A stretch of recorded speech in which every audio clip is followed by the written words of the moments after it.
le monde réclame le retour de Jinoo. Et vous savez quoi? Après avoir creusé à fond tous les indices disséminés dans le film, je pense avoir percé le secret de la façon dont il prévoit de le faire revenir. Aujourd'hui, on passe en mode théorie pour décomposer les 5 scénarios les plus probables du retour de Jinoo dans une suite de K-pop Demon Hunters. Attachez vos ceintures et sortez le popcorn parce que ces théories pourraient bien vous faire voir la fin du film sous un tout nouveau jour. Première théorie, manifestation spirituelle. La première et la plus évidente façon dont Jinoo pourrait revenir, c'est sous la forme d'une manifestation spirituelle. Ça paraît logique, et voici pourquoi. Souvenez-vous, quand Jinoo s'est sacrifiée à la fin, son âme ne s'est pas volatilisée dans le néant. Elle s'est littéralement fusionnée avec les pouvoirs de Rumi, devenant partie intégrante de l'épée de Rumi. Du coup, imaginez le scénario suivant. Rumi fait face à une nouvelle crise dans la suite. Peut-être qu'elle a du mal à contrôler ses pouvoirs de démon ou qu'elle culpabilise encore du sacrifice de Jinoo. Et soudain, Jinoo lui apparaît comme un guide spirituel. Pensez à l'impact émotionnel que ça aurait, surtout s'il ne peut se manifester que quand Rumi est en grave danger ou quand leur connexion spirituelle atteint son apogée. L'univers du film a déjà établi que les âmes ont un pouvoir tangible, réel dans ce monde. Du coup, faire apparaître l'esprit de Jinoo de temps en temps pour l'aider a totalement du sens narrativement. Cela offrirait en plus les moments de retrouvailles émouvants dont les fans rêvent, tout en maintenant la tragédie de son sacrifice, puisqu'il reste mort physiquement. Rumi pourrait ainsi continuer à sentir la présence de Jinoo à ses côtés quand elle en a le plus besoin, ce qui serait aussi beau que déchirant. Deuxième théorie, résurrection qui tourne mal. Passons à la théorie suivante, celle qui personnellement m'enthousiasme le plus. Rappelez-vous que 2 membres des Saja Boys, Romance et Baby, ont mystérieusement survécu à la bataille finale, puis ont disparu sans laisser de traces. Vous pensez que c'était un hasard? Oh que non. Je parie que la suite va tourner autour de ces démons survivants qui tentent de ressusciter Jinoo. Mais certainement pas par amitié ou loyauté. Selon moi, ils ont besoin de leur leader pour reformer les Saja Boys et reprendre leur conquête, afin de défier à nouveau Rumi et son groupe. Sauf que le processus de résurrection dérape complètement. Au lieu de ramener exactement le Jinoo d'avant, le rituel crée une version de lui piégée entre son âme humaine et sa nature démoniaque. Imaginez un peu le conflit que ça créerait. Rumi serait confrontée à la personne qu'elle a aimée, mais revenue sous une forme incomplète et tordue. Pas tout à fait le Jinoo qu'elle connaissait. Il serait déchiré en permanence entre le bien et le mal, entre ses sentiments humains pour Rumi et les pulsions démoniaques insufflées par la résurrection ratée. Ce scénario offrirait le grand conflit épique avec des démons dont la suite a besoin, tout en explorant l'horreur psychologique d'une résurrection qui tourne mal. Voir Rumi affronter Jinoo dans cet état instable serait à la fois dévastateur sur le plan émotionnel et passionnant en termes d'action.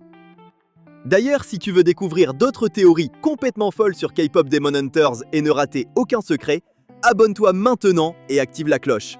On est en train de créer la plus grosse communauté de chasseurs de démons sur YouTube. Troisième théorie, manipulation psychologique.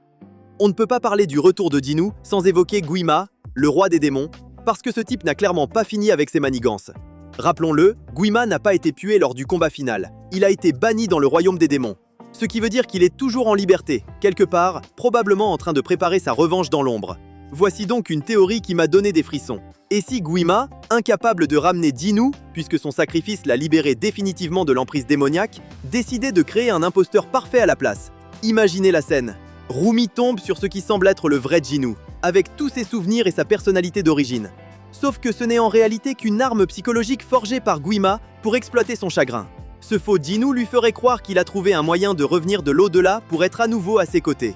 Il agirait exactement comme le vrai au début, mais commencerait subtilement à pousser Rumi vers des choix plus sombres. Le plus machiavélique, c'est que Rumi devrait déterminer si elle a vraiment retrouvé son Jinoo ou si elle est victime d'une manipulation démoniaque hyper élaborée. Le seul moyen de le savoir pourrait être de faire appel à leurs liens émotionnels les plus profonds, ceux que le vrai Jinoo avait forgés par son sacrifice. Des liens qu'une copie ne pourrait peut-être pas reproduire parfaitement. Avouez que ce serait le comble de l'horreur psychologique. Rumi serait forcée de rejeter quelqu'un qui a tout l'air d'être l'homme qu'elle aime encore, au risque de se tromper et de le perdre une deuxième fois. Pendant ce temps, Guima se frotterait les mains en utilisant l'amour de Rumi comme une arme contre tout ce que Jinoo avait protégé de son vivant. C'est tordu, c'est cruel, et ce serait absolument brillant à l'écran. Quatrième théorie, révélation du passé. Vous savez ce qui me convainc qu'il y a encore bien plus à raconter sur Jinoo? Son histoire vieille de 400 ans n'a été qu'à peine effleurée dans le film original. Ça ressemble énormément à un énorme teasing pour du contenu en préquel qui serait directement lié à son retour. Je parie donc qu'on aura droit à pas mal de flashbacks dans la suite. On verrait la vie humaine originale de Jinoo il y a des siècles, comment il a passé un pacte avec Guima, et tout ce qu'il a enduré pendant ces centaines d'années de torture psychologique en tant que démon sous contrôle. Mais attention, voici le twist. Et si ces flashbacks révélaient que Ji-nu avait déjà tenté de s'échapper de l'emprise de Guima bien avant les événements du film? Peut-être qu'il a même réussi à retrouver son humanité temporairement, à un moment de ses 4 siècles de servitude. Cette expérience passée pourrait expliquer pourquoi, après sa mort, son esprit réussit à conserver son indépendance vis-à-vis de l'influence démoniaque. Autrement dit, son passé contiendrait la clé pour vaincre Guima définitivement. Par exemple, un ancien rituel ou un secret qu'il a découvert lors de sa première tentative d'évasion pourrait aider Rumi et ses amis à mettre fin à la menace une bonne fois pour toutes. Explorer le passé de Ji-nu ajouterait en plus une profondeur émotionnelle énorme. On s'attacherait encore plus à lui en comprenant d'où il vient et tout ce qu'il a traversé.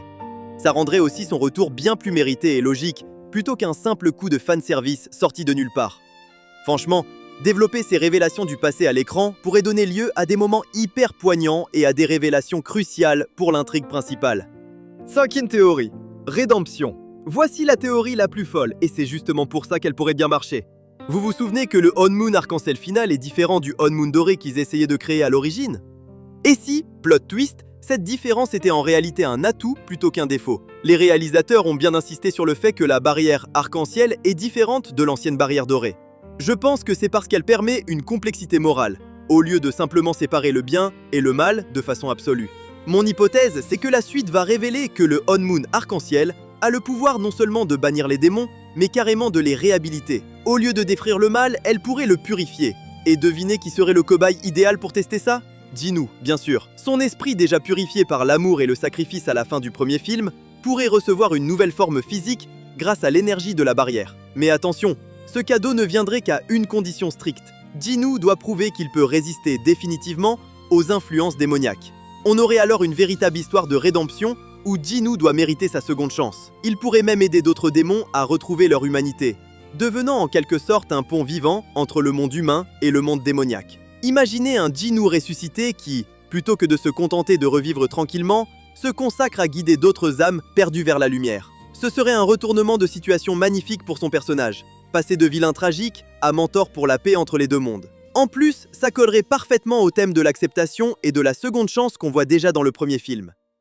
Conclusion. Ce qui est génial, c'est que toutes ces théories s'intègrent bien au thème clé que le film original a posé.